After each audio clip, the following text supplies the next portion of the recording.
जय श्री राम दोस्तों, आप सभी का मेरे इस YouTube चैनल में हार्दिक स्वागत है। आज श्रावण मास अधिक मास का दूसरा सोमवार है और आज के दिन भगवान शिव की उपासना करना सबसे ज़्यादा शुभ माना गया है। भगवान शिव की उपासना के साथ साथ माँ पार्वती जी की उपासना करना भी सबसे अति उत्तम फलदायी माना गया है। अधिक मास में भगवान विष्णु जी की पूजा करना अत्यंत शुभ फलदायी माना गया है। अधिक मास इस साल सावन के महीने में आया है, तो इसमें हरि और हर दोनों की पूजा करना अत्यंत ही शुभ फलदायी माना जाता है। पुरुषोत्तम मास में सुबह ब्रह्म मुहूर्त में जल्दी उठना, भगवान विष्णु जी की पूजा करना, तुलसी माता की आराधना करना, उनका जल से सींचना और सूर्य नारायण की पूजा करना अत्यंत ही शुभ फलदायी माना जाता है। और इसी के साथ साथ पुरुषोत्तम मास महात्म सुनने का भी विधान है। दोस्तों, मैं हर रोज एक अध्याय आपको श्रवण करवा रही हूँ। आज मैं आपको पुरुषोत्तम मास महात्म का 14वां अध्याय श्रवण करवा रही हूँ। इसके पहले के 13 अध्याय मेरे चैनल पर अपलोड हैं, आप वहाँ पर जाकर श्रवण कर सकते हैं। तो चलिए वीडियो शुरू करते हैं। दोस्तों, अगर आपको हमारी ये वीडियो अच्छी लगी हो तो लाइक और शेयर करें और चैनल को सब्सक्राइब करना ना भूलें और कमेंट बॉक्स में ओम नमो भगवते वासुदेवाय अवश्य लिखिए। तो चलिए वीडियो शुरू करते हैं। दोस्तों, अब तक हमने 13वें अध्याय में राजा दृढ़धनवा के जन्म और शादी के बारे में पढ़ा। अब हम आगे की कथा श्रवण करते हैं। श्री नारायण जी बोले, इसके बाद चिंता से आतुर राजा दृढ़धनवा के घर वाल्मीकि मुनि आए, जिन्होंने परम अद्भुत तथा सुंदर रामचंद्र जी का चरित्र वर्णन किया है।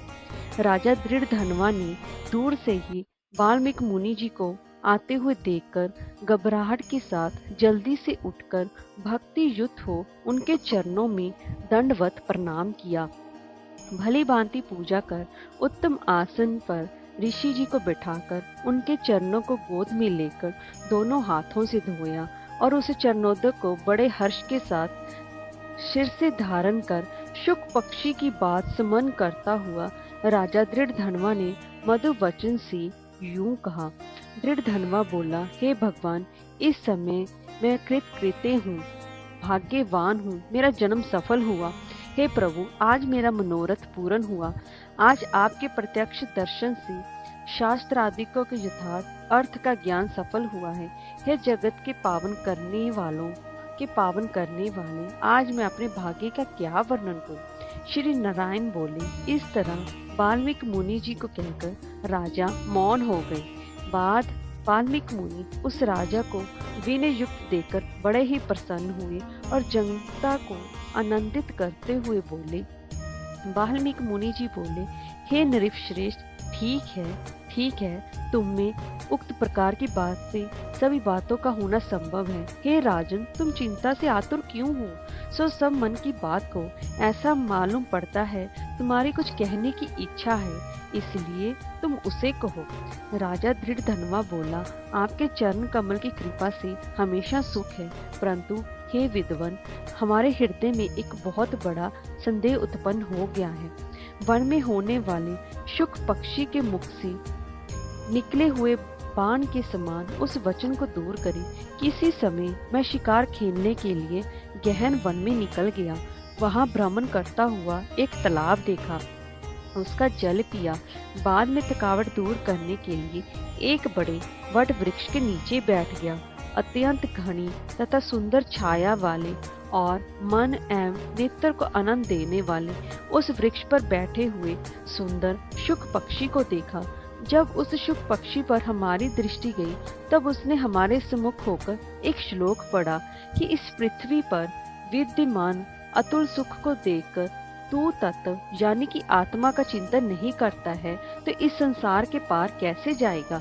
मैं इस प्रकार शुक पक्षी के वचन को सुनकर विस्मित हो गया। हे ब्राह्मण, मैं नहीं जानता कि उस सूक्ष्म पक्षी ने क्या कहा। इस हमारे हृदय के संदेह को आप दूर करने योग्य हैं। हमारा राज्य सुख तथा सुंदर 4 पुत्र, सुंदर पतिव्रता स्त्री, हाथी, घोड़ा, रथ, सेना, हे ब्राह्मण, ये सब अतुल समृद्धि इस समय हमें किस पुण्य से प्राप्त है, ये सब विचार कर संक्षेप में कहने की आप योग्य हैं। राजा दृढ़ धनवा के वचन को वाल्मीकि मुनि सुनकर प्राणायाम कर एक मुहूर्त तक ध्यान में मगन हो गए। हाथ में रखे हुए आंवले के फल के समान विश्व संसार के भूत भविष्य और जो वर्तमान विषय हैं उनको हृदय में समाधि के बल से जानकर और निश्चय कर राजा से बोले। वाल्मीकि मुनि बोले, हे राजाओं में श्रेष्ठ, अपने पूर्व जन्म का चरित्र तुम सुनो। हे राजेंद्र, पूर्व जन्म में आप द्रविड़ देश में ताम्रपन्नी नदी के किनारे वास करने वाले सुदेव नामक ब्राह्मण थे। धार्मिक, सत्यवादी, जो मिल जाए उतने में ही संतोष करने वाले, वेद ध्यान में संपन्न, विष्णु भक्ति में प्राण रहा करते थे। आपने अग्निहोत्र आदि यज्ञों के द्वारा भगवान हरि को प्रसन्न किया। इस प्रकार रहते हुए तुम्हारी गुणवती स्त्री थी। वह गौतम ऋषि की सुंदर कन्या गौतमी नाम से प्रसिद्ध, शंकर की सेवा में तत्पर, पार्वती के समान तुम्हारी प्रेम से सेवा करती थी। गृहस्थाश्रम धर्म में धर्म पूर्वक वास करते समय बहुत समय बीत गया, परंतु तुम्हें कोई संतान नहीं हुई। एक दिन अपनी स्त्री से सेवित आसन पर बैठा हुआ दुखित ब्राह्मण गदगद स्वर से बोला, आई सुंदरी, संसार में पुत्र से बढ़कर दूसरा सुख नहीं है और तप दान से उत्पन्न पुण्य दूसरे लोक में सुख देने वाला होता है। शुद्ध वंश में होने वाली संतान इस लोक में तथा परलोक में कल्याण करने वाली होती है। उस श्रेष्ठ पुत्र के ना मिलने से मेरा जीवन निष्फल है। ना तो मैंने पुत्र को प्यार किया है और ना वेद पढ़ने के लिए सोने से जगाया, ना तो उसका विवाह किया, इसलिए मेरा जन्म व्यर्थ में चले गया। अभी मेरी मृत्यु हो, मेरे को आयुष्य प्रिय नहीं है। इस प्रकार अपने प्रिय पति का वचन सुनकर स्त्री गौतमी खिन्न मन हुई। बाद धैर्य धारण करती हुई प्रिय वचन बोलने में चतुर, प्रिय पति के प्रेम में मगन वह स्त्री अपने पति को समझाने के लिए सुंदर वचन बोली। गौतमी बोली, हे प्राणेश्वर, अब इस तरह कुछ तुच्छ वचनों को ना कहिए। आपके समान भगवत भक्त विद्वान लोग मोह को प्राप्त नहीं होते हैं। हे विभो, आप सत्य धर्म में तत्पर रहने वाले हो, आपने स्वर्ग को जीत लिया है। हे सुव्रत अर्थात हे सुंदर व्रत करने वाले, आप जैसी ज्ञानी को पुत्रों से सुख की प्राप्ति कैसी, अर्थात ज्ञानी पुरुष पुत्रों से होने वाले सुख की इच्छा नहीं करते हैं। हे ब्राह्मण, पहले चित्रकेतु नामक राजा पुत्र शोक से संतप्त हुआ, तब नारद और अंगिरा ऋषि के आने पर पुत्र शोक से मुक्त हो संसार से उद्धार को प्राप्त हुआ। इसी प्रकार राजा अंगवेन नामक दुष्ट पुत्र के कारण रात्रि के समय वन को चला गया। इसी तरह हे स्वामी, आपको भी आपकी संतति दुख देने वाली होगी। फिर भी हे तपोधन, यदि आपको सत्य पुत्र की लालसा है तो प्रसन्नता से जगत के नाथ हरि भगवान की आराधना करें। हे ब्राह्मण, पहले संख्याचारी कदर्म ऋषि ने जिनकी आराधना कर पुत्र को प्राप्त किया, जो कि पुत्र योगियों में श्रेष्ठ कपिल देव नाम से प्रसिद्ध हुआ।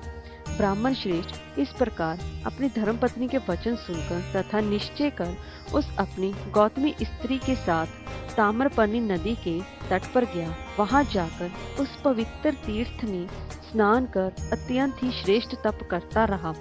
5-5 दिन के बाद सूखे पत्ते तल तथा जल का आहार करता था। इस प्रकार तप करते करते उस तपोनिधि सुदेव ब्राह्मण को 4000 वर्ष बीत गए। हे ब्राह्मण, उसकी इस तपस्या से तीनों लोग कांप उठे। भक्त वत्सल भगवान उस सुदेव ब्राह्मण के अत्यंत उग्र तपस्या को देखकर जल्दी से गरुड़ पर सवार होकर प्रकट हुए। श्री नारायण बोले, नवीन मेघ के समान जगत की रक्षा करने वाले समर्थ 4 भुजा वाले प्रसन्न मुख मुरारी को देखकर सुदेव शर्मा ब्राह्मण हर्ष के साथ मुकुंद भगवान को साष्टांग प्रणाम करता हुआ बोला, जय श्री राम।